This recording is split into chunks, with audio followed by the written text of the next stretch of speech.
தம்பி, பையனுக்கு என்ன பேர் வச்சிருக்க? இசை குழலன். என்னப்பா இப்படி பண்ணிவிட்ட? புள்ளி வச்ச இடத்துல பேர் முடியக்கூடாதுப்பா. ஏன்னா அது முற்றுப்புள்ளி. பேர்ல என்னென்ன இருக்கு? செயல் தான் முக்கியம். சொன்னா கேளுப்பா, அவன் வாழ்க்கையே பிரகாசமா இருக்காது. உடனே பேரை மாத்து. இது என்னடா புதுசா இருக்கு? அண்ணா, நம்ம ஐயா அப்துல் கலாம் பேரு இம்முல தான் முடியுது.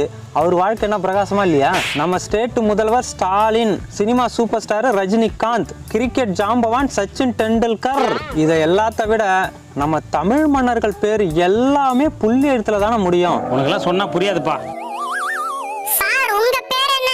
ராமச்சந்திரன்.